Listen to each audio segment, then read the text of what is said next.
విశాఖ డైరీపై ఏర్పాటైన అసెంబ్లీ ప్రత్యేక house committee నగరానికి చేరుకుంది. డైరీని ప్రత్యక్షంగా పరిశీలించనుంది. మరింత సమాచారాన్ని మా ప్రతినిధి ఆదిత్య పవన్ ప్రత్యక్ష ప్రసారం ద్వారా అందిస్తారు. ప్రస్తుతం మనం విశాఖ డైరీ దగ్గర ఉన్నాం. విశాఖ డైరీలో జరిగిన అవకతవకల మీద ఆంధ్రప్రదేశ్ అసెంబ్లీ పరంగా ఏర్పడినటువంటి శాసనసభ సంఘం ప్రస్తుతం లోపలికి ప్రవేశించింది. సుమారుగా 2 గంటల పాటు ఈ డైరీలో ఉన్నటువంటి అనేక అంశాలని పరిశీలిస్తారు, ఒక సమీక్ష కూడా నిర్వహిస్తారు. ఈ మొత్తం సభా సంఘానికి జ్యోతుల్ నెహ్రూ ఆధ్వర్యంలో శాసనసభ్యులు జ్యోతుల్ నెహ్రూ ఆధ్వర్యంలో ఈ సభా సంఘం ఏర్పడింది. సభా సంఘం ముఖ్యంగా ఇప్పటికే అధికారులతోటి కొంత మాట్లాడారు. అలాగే విశాఖ డైరీ సంబంధించి అసెంబ్లీలో జరిగినటువంటి చర్చలో ఉన్నటువంటి అనేక అంశాలు కూడా సభా సంఘం పరిశీలించింది. ఈ సభా సంఘంలో శాసనసభ్యులు విశాఖ గాజువాక శాసనసభ్యులు పల్లా శ్రీనివాస్తో పాటు విశాఖ తూర్పు శాసనసభ్యులు వెలగపూడి రామకృష్ణబాబు, బండ ఉమామహేశ్వరరావు, గౌతు శిరీష, అలాగే బొబ్బిలి శాసనసభ్యులు కూడా రంగారావు కూడా ఇందులో ఉన్నారు. వీరంతా కూడా ప్రస్తుతం లోపలికి వెళ్ళారు. మనం చూడొచ్చు, ఇది ప్రధానమైనటువంటి శాసనసభ సంఘం ప్రస్తుతం లోపలికి వెళ్ళింది. ఇక్కడ ఉన్నటువంటి విశాఖ డైరీని మొత్తం పరిశీలిస్తుంది. ప్రధానంగా చూసుకున్నట్టయితే డైరీ మీద అనేక అవకతవకల మీద శాసనసభలో చర్చ సాగింది.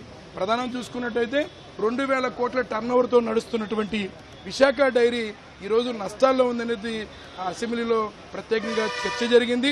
అలాగే విశాఖలో ఉన్నటువంటి చిన్నగదిలి సర్వే నెంబర్లోని 13, 21, 26లో గల 7.96 ఎకరాలు సుమారుగా 500 కోట్లు విలువ చేసేటువంటి ప్రభుత్వ భూములు కూడా విశాఖ డైరీ చెందినటువంటి యాజమాన్యం చెందిన కొంతమంది వ్యక్తులు కబ్జా చేసేటటువంటి అంశం మీద ఇప్పటికే రెవెన్యూ అధికారులు చర్యలు తీసుకున్నారు. అలాగే మొరకమూడిదాం అనే మండలంలో ముఖ్యంగా గ్రామంలో కూడా సుమారుగా డైరీ పేరుతోటి ఒక 50 ఎకరాలు పైనే కొనుగోలు చేశారనే అంశం కూడా ప్రస్తావన అసెంబ్లీలో ప్రస్తావించారు. ఆ అంశాన్ని కూడా ప్రస్తుతం సభా సంఘం పరిశీలిస్తుంది. ముఖ్యంగా డైరీ సంబంధించి అంటే డైరీ ఓ పక్క 2000 కోట్ల టర్నోవర్ ఉన్నటువంటి డైరీ ఎప్పుడు కూడా నష్టాలు చూడనటువంటి డైరీ నష్టాల్లో నడుస్తుంది. మరొక వైపు రైతులకి ఎవరైతే పాడి రైతులకు ఉన్నారో, ఎందుకంటే ఒకవైపు పాల ధరను పాల ఉత్పత్తుల ధరను పెంచారు, కానీ పాల ఉత్పత్తి ధర పెంచినప్పటికీ ఎవరైతే పాడి రైతులు ఉన్నారో పాడి రైతులకు సంబంధించి వారి నుంచి కొనుగోలు చేసే సమయంలో లీటర్కి 3 రూపాయలు తగ్గించారు. దాని మీద పాడి రైతులు కూడా చాలా ఆవేదన వ్యక్తం చేస్తున్నారు. సుమారుగా 11 మండలాల పైగానే పాడి రైతులు ఈ విశాఖ డైరీ మీద ఆధారపడి జీవిస్తున్నారు. గతంలో ఎప్పుడు కూడా వారు ఈ రకమైనటువంటి పరిస్థితిని చూడలేదు. గడిచినటువంటి 5 సంవత్సరాల్లో కూడా ఎన్నో ఇబ్బందులు ఎదుర్కొన్నారు. మరోవైపు విశాఖ డైరీ సంబంధించినటువంటి ఉన్నటువంటి ఆదాయాన్ని, ఇక్కడ ఉన్నటువంటి కొన్ని ఆర్థికపరమైనటువంటి ఆదాయాన్ని వివిధ రాజకీయ సంబంధించిన అంశాలు కూడా వినియోగించేటటువంటి అభియోగం మీద కూడా ఇప్పటికే కొన్ని ఫిర్యాదులు అందాయి. ఇప్పటికే దీనికి సంబంధించి జనసేన నాయకులు పీతల మూర్తి యాదవ్ ప్రభుత్వానికి కూడా తన అర్జీని ఇవ్వడం జరిగింది. మరోవైపు దీని మీద శాసనసభలో కూడా చర్చ జరిగింది. గౌరవ సభాపతి చింతకాయల అయ్యన్న పాత్ర కూడా దీని మీద సభా సంఘాన్ని వేశారు. ఆ సభా సంఘమే ప్రస్తుతం విశాఖ డైరీలో పరిశీలన జరుపుతుంది.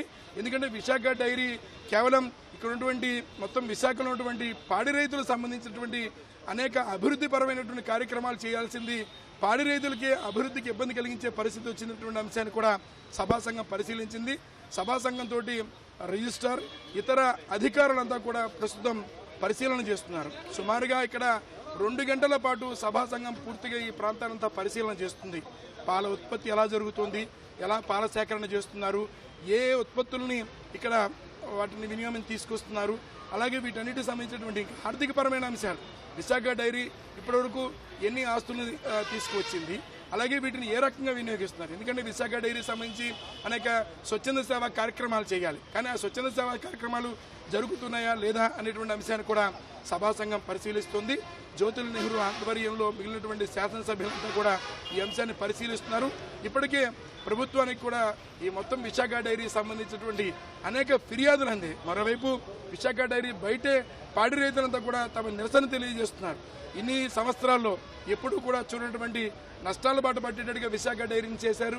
మరోవైపు విశాఖ డైరీ నుంచి పాల రైతులు ఆదుకోవాల్సింది పోయి పాల రైతుల నుంచి ధర తగ్గించి మళ్ళీ ఆ ఆదాయాన్ని తీసుకొచ్చే పరిస్థితి తెచ్చినటువంటి ఒక ఆవేదనను కూడా సమీపంలో ఉన్నటువంటి 11 మండలాల్లో ఉన్నటువంటి రైతులు వ్యక్తపరుస్తున్నారు. వీటన్నిటి మీద కూడా కూటమి ప్రభుత్వం దృష్టి పెట్టి సభా సంఘాన్ని ప్రస్తుతం పంపి సభా సంఘం అయితే ప్రస్తుతం శాసనసభ ఏర్పాటు చేసినటువంటి ఈ సభా సంఘం ప్రస్తుతం పరిశీలన చేస్తోంది.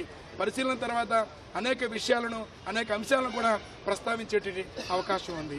ప్రస్తుతం అయితే సభా సంఘం లోపల ఉన్నటువంటి విశాఖ డైరీలో పాల ఉత్పత్తి ఏ రకంగా ఇతర ఉత్పత్తులు తయారు చేస్తున్నారు వీటన్నిటి అంశాలను కూడా పరిశీలిస్తున్నారు. సుమారుగా 2-3 గంటల పాటు ఇక్కడే ఉండి సభా సంఘం మొత్తం విశాఖ డైరీ సంబంధించినటువంటి అనేక అవకతవకల మీద వచ్చినటువంటి అన్ని అభియోగాల్ని పరిశీలించే అవకాశం ఉంది.